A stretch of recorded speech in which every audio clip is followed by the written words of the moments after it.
Quando a gente lê um jornal, uma revista, assiste uma televisão ou acessa uma internet, a gente se depara com vários tipos de fórmulas para calcular juros, o valor das férias, aumento salarial, impostos. Mas você sabe exatamente o que é uma fórmula?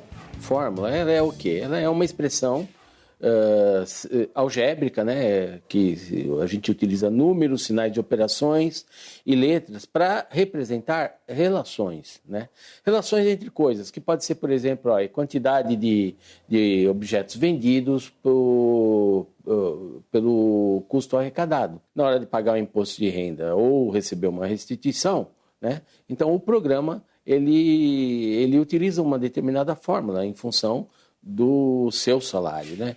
Um bom exemplo de fórmula que a gente utiliza no dia a dia é a fórmula que calcula o IMC, Índice de Massa Corporal.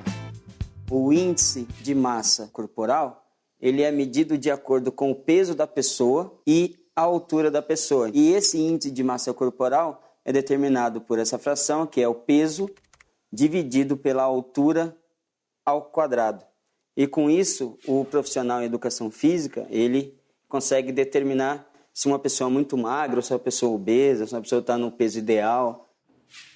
Outra fórmula muito conhecida é aquela que nos ajuda a descobrir a área de uma sala, de um quarto, de um cômodo.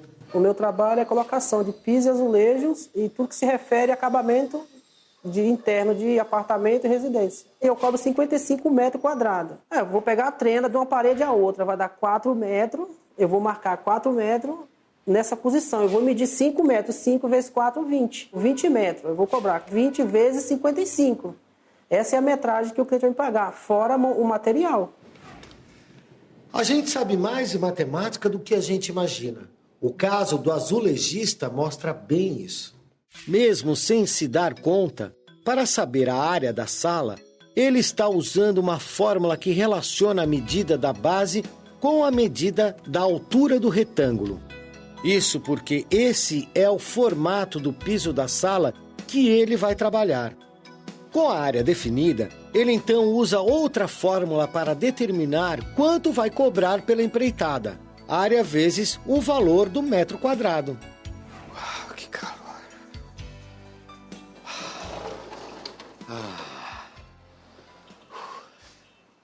Essas duas fórmulas são utilizadas por milhares de outros profissionais, como pintores, pedreiros, vidraceiros, serralheiros.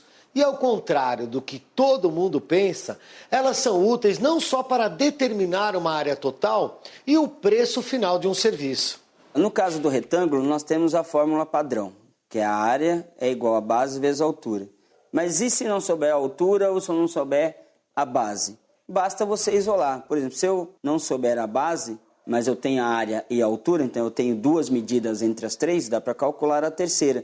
Basta você pegar a área e dividir pela altura. Então, com isso, a gente determina a base do retângulo.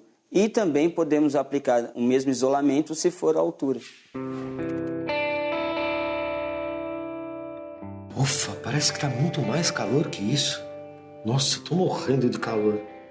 As fórmulas são muito importantes também na ciência.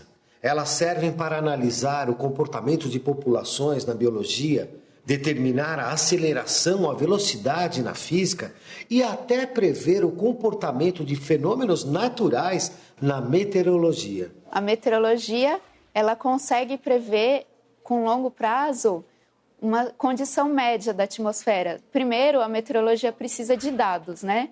Então, são dados de oceano, para ver a temperatura do oceano, e também dados da atmosfera.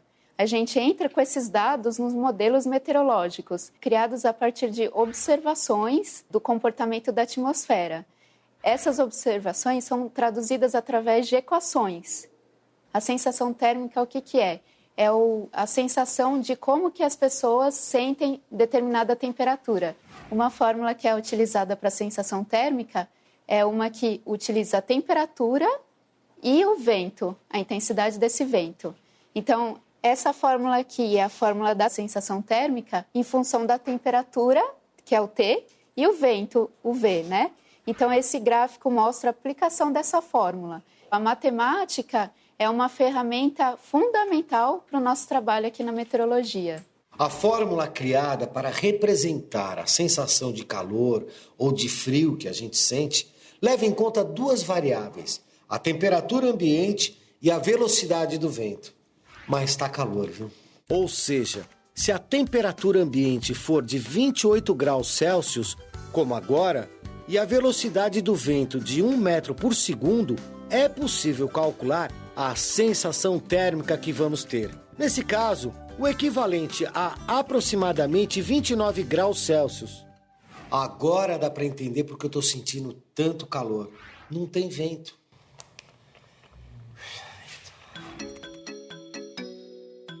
As relações entre as grandezas, elas podem ser representadas por meio de fórmula, por meio de uma tabela ou por meio de um gráfico. Já vimos como é representar duas grandezas que estão sendo relacionadas por meio de uma fórmula. Agora nós vamos verificar como é que a gente pode representar numa tabela. Então, tendo a fórmula, eu vou escolher uma das variáveis e vou atribuir valores. E encontrando um segundo valor, e vou preenchendo essa tabela com os valores que eu vou atribuindo a essa variável que eu escolhi. No caso da sensação térmica, temos três variáveis, que é a sensação térmica, a velocidade do vento e a temperatura. Tendo a temperatura como fixa, o que podemos variar é a velocidade do vento. E atribuindo valores para a velocidade do vento, valores diferentes, encontraremos sensações térmicas diferentes. Assim a gente constrói uma tabela.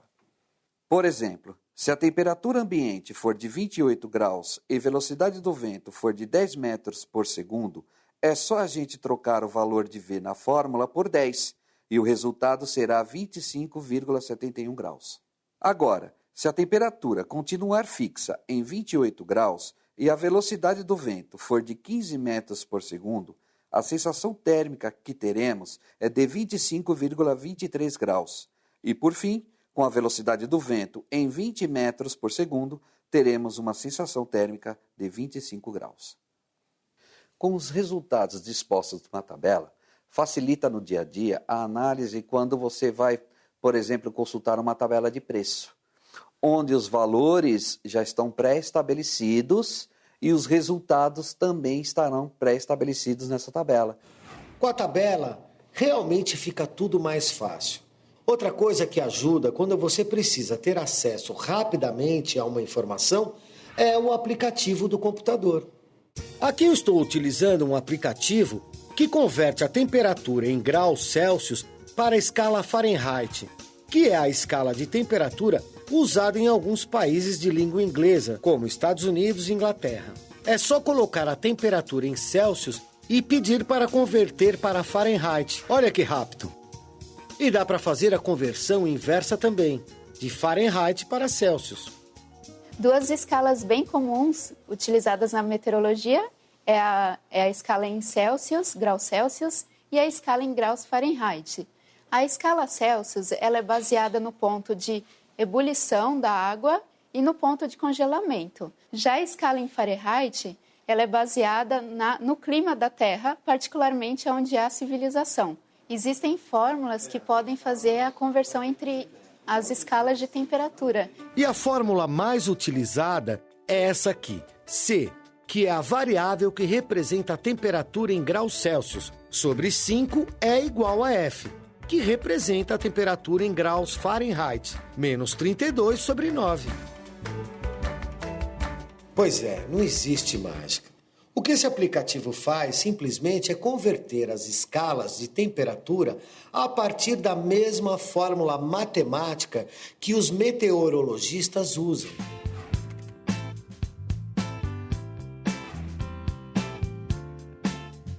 A gente já viu que as fórmulas são bastante úteis para expressar as variações de grandezas que se relacionam. E descobriu que, atribuindo valores às variáveis das fórmulas, é possível se criar uma tabela, certo?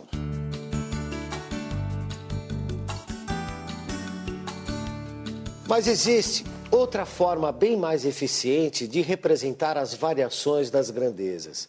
E essa forma é o gráfico. Para muita gente, gráfico é uma palavra muito esquisita, uma palavra técnica. Mas você já parou para pensar que grafar o nome é registrar o seu nome, né? Escrever por um registro físico ali no papel, em que você deixa uma marca, né? Quando você faz aquilo a lápis, você deixa grafite ali. A palavra grafite e a palavra gráfico tem a mesma raiz. Tudo tem a ver com a ideia de registro, né? Os matemáticos descobriram, não há muito tempo, a possibilidade de expressar uma relação entre duas variáveis por meio de um registro visual, né? Então, no primeiro momento, esse registro ele era por meio de uma expressão algébrica, né? Uma fórmula, e depois se descobriu que era possível você ter uma espécie de fotografia do comportamento daquelas variáveis que se interdependem, né? Aí vem o gráfico. Os gráficos estão presentes na seção de economia dos jornais, nas planilhas de vendas e até na evolução de produção da indústria. Eu atuo na área de qualidade. Minha função aqui é realizar a coleta das informações da empresa, principalmente dos dados produtivos, para a criação dos gráficos e com essas informações tomada de ações corretivas para os problemas que ocorrem no decorrer do mês. Todo produto a ser fabricado é gerado uma ordem de produção, onde os operadores acabam fazendo as anotações de rejeito e produtividade. Esses dados são colhidos semanalmente e tabulados numa planilha e transformados em gráficos. Esses gráficos servem para serem apresentados na fábrica para os colaboradores, para que eles possam analisar e se preocupar principalmente com os principais problemas que ocorrem no processo que eles atuam, né? A visão do gráfico é uma forma mais didática de se estar analisando, ou até mesmo avaliando o que ocorre na produção de um produto ou de um processo. Com o gráfico é possível perceber o momento em que a produção foi maior, assim como o momento em que foi menor. O gráfico, por ele ser geométrico, ele é muito visual. Então, o gráfico é essa facilidade. A gente olha e sabe exatamente como evolui uma determinada situação.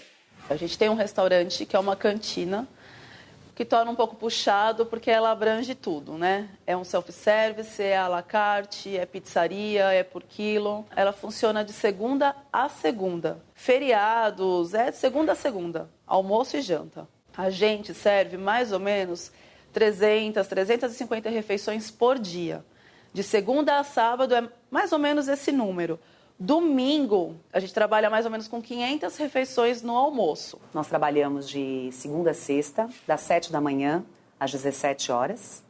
Né? O nosso público é bem comercial, né? Então nós somos cercados de empresas, grandes empresas na região. Temos uma média de 380 a 400 almoços por dia. Fins de semana a gente acaba tendo zero de movimento, porque nós não abrimos, é fechado. A gente fecha sexta-feira e só reabre na segunda-feira de manhã. Olhando para esses dois gráficos, a gente consegue enxergar claramente qual deles se refere à evolução da arrecadação bruta mensal de cada um dos comerciantes, o que não fecha nunca e, portanto, não para de vender seu produto durante todo o mês, e o comércio que fecha aos finais de semana.